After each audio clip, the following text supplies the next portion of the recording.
รื่องราวของคนที่ทำอาชีพฉีดปลวกและต้องไปฉีดในร้านอาบอบนวดกลางดึกก่อนที่พวกเขาจะพบเจอกับเสียงแปลกๆภายในตึกนี้ซึ่งเสียงนี้เองที่นำพาพวกเขาไปพบเจอกับเรื่องราวหลอนๆจนต้องทิ้งอุปกรณ์ทิ้งแล้วหนีกลับบ้าน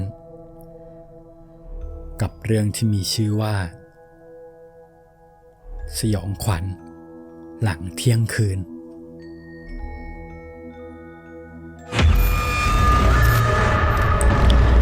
นินทาผี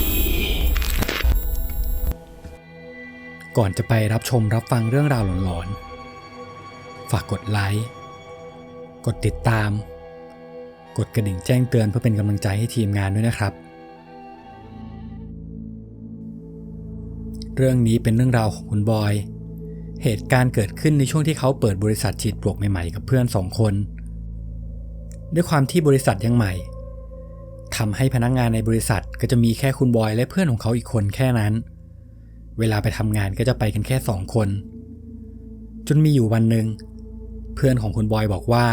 มีลูกค้าอยากให้เข้าไปฉีดป้องกันปลวกและแมลงให้เป็นร้านอาบอบนวดที่หนึ่งในจังหวัดเพชรบุรีซึ่งเป็นร้านเปิดใหม่เลยต้องการที่จะจ้างบริษัทของคุณบอยมาดูแลเกี่ยวกับพวกแมลงเอาไว้วันที่เขาเข้าไปทำสัญญาก็เป็นไปตามปกติโดยระยะสัญญาคือ1 ปีแล้วก็เซ็นเอกสารอะไรกันเรียบร้อยด้วยความที่เป็นร้านอาบอบนวดทางเจ้าของร้านเลยขอให้คุณบอยเข้ามาทำงานในช่วงเวลาหลังเที่ยงคืนประมาณตี 1เพราะตอนนั้นจะเป็นเวลาร้านปิดไม่มีพนักงานอยู่แล้วจนมาถึงวันที่คุณบอยต้องเข้าไปทำการฉีดปลวกพวกเขาเดินทางมาถึงที่ร้านตี 1พอดีทางเข้าร้านก็จะเป็นถนนยาวๆลึกลงไปจากถนนใหญ่ตรงไปจนสุดก็จะเจอตึกที่เป็นร้านอาบอบนวดด้านหน้าตึกจะมียามเฝ้าอยู่1 คนลักษณะตึกจะมีทั้งหมด3 ชั้นเป็นตึกที่เพิ่งรีโนเวทใหม่ทำให้ที่ตัวตึกยังมีอิฐยังมีปูนที่เขาเพิ่งต่อเติมมาใหม่ๆกระจัดกระจายเต็มไปหมดมีเพียงชั้น1ที่ทำเสร็จเรียบร้อยแล้วและเปิดให้ลูกค้าเข้ามาได้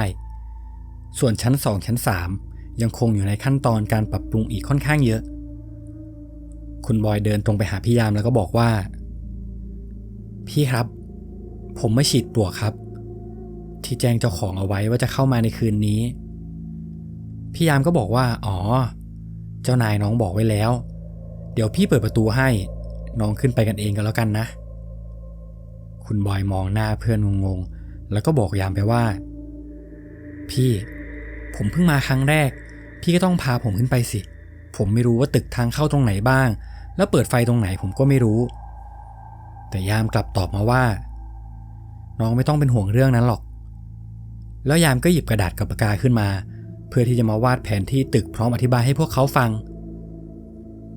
ยามบอกว่าถ้าขึ้นไปชั้น2จะเป็นทางเลี้ยวซ้ายและเลี้ยวขวาตรงกลางก็จะเป็นคัทเอาท์สวิตช์ไฟให้กดเปิดไฟตรงนั้นได้เลยแต่ไฟจะสว่างแค่บางดวงเพราะว่ามันยังไม่เสร็จดีแล้วพอขึ้นไปชั้น3ด้านซ้ายมือห้องแรกก็จะเจอกับห้องน้ำตรงกลางก็จะเป็นคัทเอาท์เหมือนกัน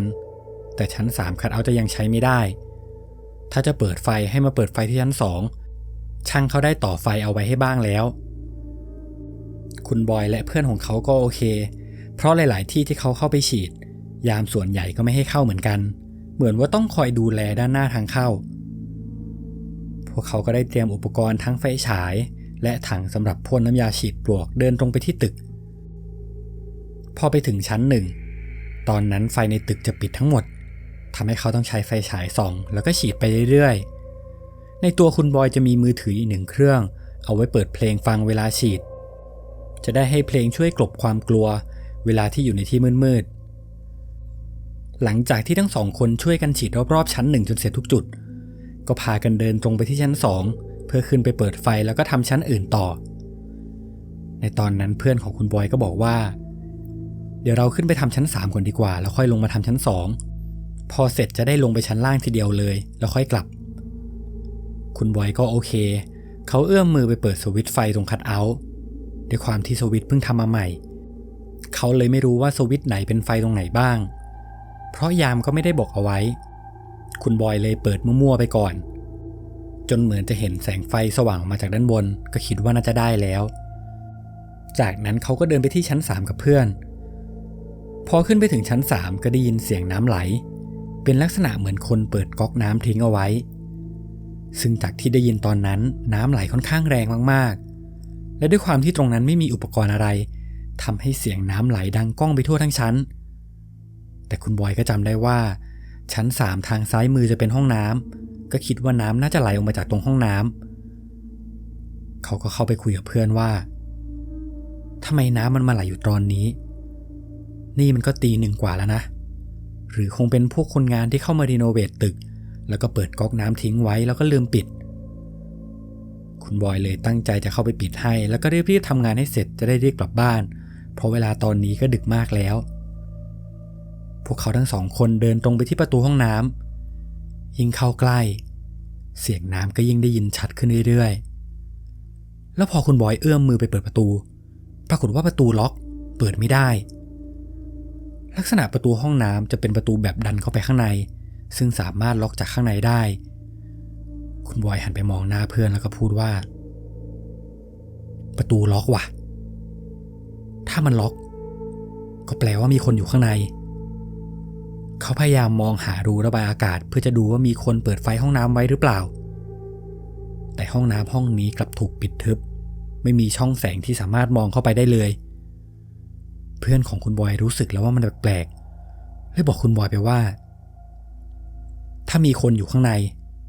แล้วเปิดก๊อกน้ำทิ้งไว้แบบนี้หรือคนข้างในเขาเป็นอะไรหรือเปล่าวะน้ำมันไหลอยู่แบบนี้มันผิดปกติเกินไปแล้วเพื่อนคุณบอยเลยเคาะประตูแล้วก็ตะโกนเรียกคนข้างในเป็นอะไรหรือเปล่าครับมีคนอยู่ข้างในไหมครับแต่ก็ไม่มีเสียงตอบกลับยังคงมีแต่เสียงน้ำไหลอยู่แบบนั้นทุกคนเห็นว่าท่าไม่ดีแล้วเพื่อนคุณบอยเลยบอกว่าเดี๋ยวไปเรียกให้ยามขึ้นมาดูดีกว่าเผื่อคนข้างในเป็นอะไรขึ้นมาจริงๆแต่คุณบอยก็บอกว่า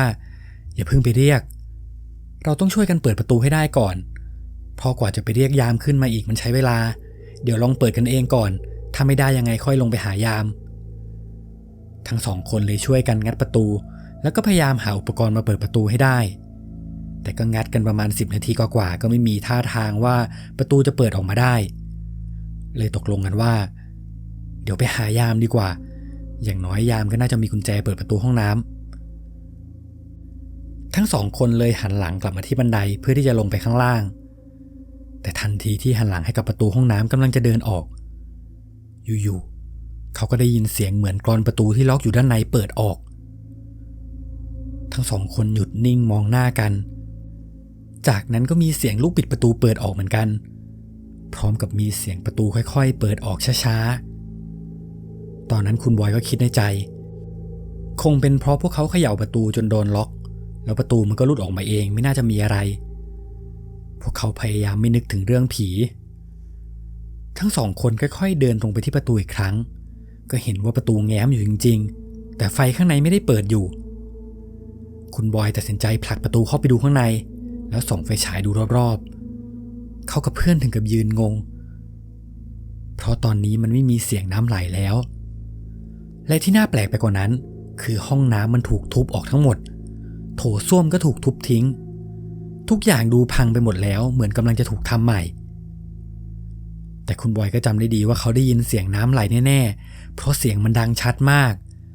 อาจจะเป็นท่อน้ำที่แตกหรือหักก็ได้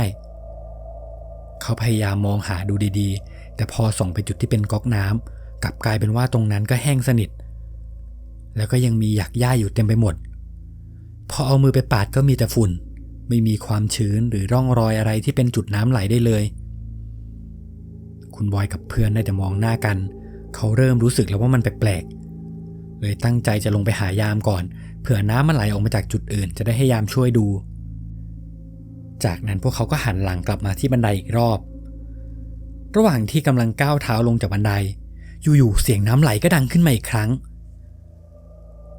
แต่รอบนี้เสียงไม่ได้ดังมาจากข้างในห้องน้ำแต่กลับดังก้องไปทั่วทั้งอาคารคุณบอยถึงกับขนลุกไปหมดเขาพยายามคิดในแง่ดีว่าน้ำน่าจะไหลมาจากที่อื่นแต่ระหว่างที่เขายังยืนอึ้งกับเสียงที่ได้ยินอยู่นั้นอยู่ๆก็มีเสียงหนึ่งแทรกขึ้นมาจากเสียงน้ำที่ไหลเป็นเสียงของผู้หญิงคลาง เหมือนมีอะไรติดอยู่ที่คอไกลๆเพื่อนของคุณบอยรีบหันมามองหน้าเขาทั้งสองคนเริ่มกลัวตัวสั่นรู้ว่าเสียงครางของผู้หญิงมาจากทางเดินด้านหลังแน่ๆพวกเขาตัดสินใจหันกลับไปมองอีกครั้งแล้วก็เอาไฟฉายส่องออกไปเขาเห็นว่าเป็นผู้หญิงจริงๆลักษณะเป็นผู้หญิงคนหนึ่งยืนอยู่กลางทางเดินใต้หลอดไฟสีส้มๆดวงเล็กๆด้วยความที่เธอยืนอยู่ใต้หลอดไฟพอดีทำให้พวกเขามองเห็นร่างของเธอได้ชัดผู้หญิงคนนั้นใส่ชุดคลุมท้องดูแล้วเธอน่าจะท้องแก่มากๆแล้วที่ทำให้พวกเขาหลอนไปกว่าการเจอผู้หญิงคนนั้นก็คือที่หว่างขาของเธอมีเลือดไหลออกมาซึ่งเลือดมันไหลเยอะมากๆราวกับเปิดก๊อกน้ำตอนนั้นพวกเขารู้เลยว่าเสียงน้ำไหลที่พวกเขาได้ยินตั้งแต่แรกมันมาจากไหนคุณบอยกลัวมากๆเขาพยายามคิดในหัวว่าไม่ใช่ผีน่าจะเป็นคนงานก่อสร้างที่ท้องแล้วเกิดอุบัติเหตุอะไรแถวนี้หรือเปล่าเขาพยายามหาเหตุผลต่างๆนานาแต่มันก็เป็นไปไม่ได้เพราะที่นี่มันชั้น3แล้วก็ไม่มีไฟตอนนี้ก็ตี 1กว่าแล้วไม่น่าจะมีผู้หญิงท้องมายืนอยู่ตรงนี้คนเดียวคุณบอยกับเพื่อนยืนถือยาฆ่าแมลงตัวสั่นกันทั้ง2คนต่างคนต่างก็พูดไม่ออกได้แต่จ้องมองไปที่หน้าผู้หญิงคนนั้นแล้วในตอนนั้นเองผู้หญิงคนนั้นจากที่ยืนอยู่นิ่งๆตั้งออกมาเสียงดังพร้อมกับวิ่งพุ่งมาหาพวกเขาคุณบอยและเพื่อนถึงกับโยนน้ำยาฉีดปลวกทิ้งแล้วก็วิ่งตะโกนโวยวายลงมาข้างล่างบอกว่าผีหลอกผีหลอกเขาวิ่งมาจนถึงชั้น1แล้วก็รีบเปิดประตูออกไปข้างนอกทันทีในตอนที่ประตูเปิดออกเขาเห็นว่าพี่ยามยืนอยู่ข้างหน้าเขายังตะโกนบอกว่าผีหลอกผีหลอกกำลังจะวิ่งไปให้พี่ยามช่วยแต่แทนที่พี่ยามจะวิ่งมาหาเขา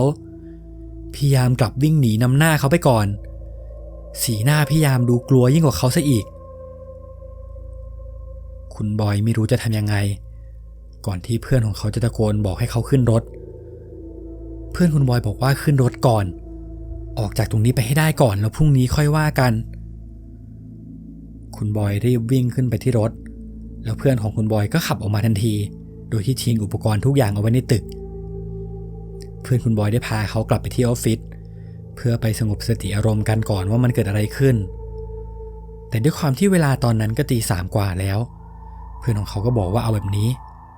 อย่าเพิ่งพูดอะไรในคืนนี้กันดีกว่าเราแยกย้ายกันกลับบ้านก่อนเดี๋ยวพรุ่งนี้ค่อยว่ากันพอคุณบอยตั้งสติได้เขาเลยรีบขับรถกลับบ้านแต่พอไปถึงเขาก็ไม่สามารถนอนหลับได้เพราะที่เจอมามันยังติดตาของเขานอนคิดถึงเรื่องที่เจอมาวนไปวนมาจนถึงเช้าคุณบอยและเพื่อนได้ไปเจอกันที่ออฟฟิศแล้วก็คุยกันถึงเรื่องที่เกิดขึ้นอีกรอบแต่ในตอนนั้นเองลูกค้าที่ร้านอาบอบนวดก็โทรมาแล้วก็บอกว่าให้พวกเขาไปที่ร้านเพื่อจะถามว่ามันเกิดอะไรขึ้นทำไมพวกเขาถึงทิ้งอุปกรณ์เอาไว้แบบนี้เพราะว่าในตอนกลางวันจะมีคนงานก่อสร้างมาทำงานค่อนข้างเยอะอุปกรณ์ของคุณบอยมันถูกวางเกะกะไปหมดคุณบอยเลยต้องกลับไปที่นั่นอีกครั้งแต่ด้วยความที่ตอนนั้นเป็นกลางวันเขาเลยไม่ได้กลัวอะไรแล้วพอไปถึง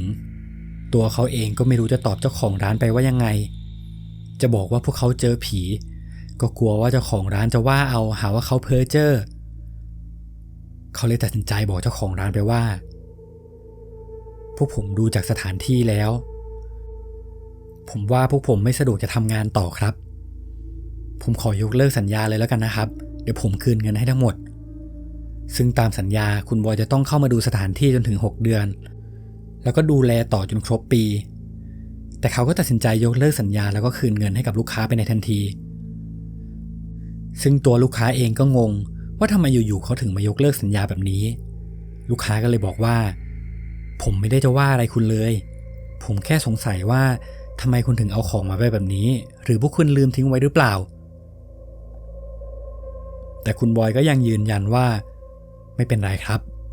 พวกผมทำกันต่อไม่ไหวจริงๆพอยกเลิกสัญญาเสร็จเขาก็ขึ้นไปข้างบนเพื่อจะไปเก็บอุปกรณ์กลับมาซึ่งบรรยากาศมันต่างจากเมื่อคืนมากๆเขาขึ้นไปก็ไปเจอกับหัวหน้าคนงานก่อสร้างและเขาก็ได้เก็บอุปกรณ์ไว้ให้ในตอนที่เขายื่นอุปกรณ์ให้คุณบอยก็ได้ถามเขาไปเลยว่า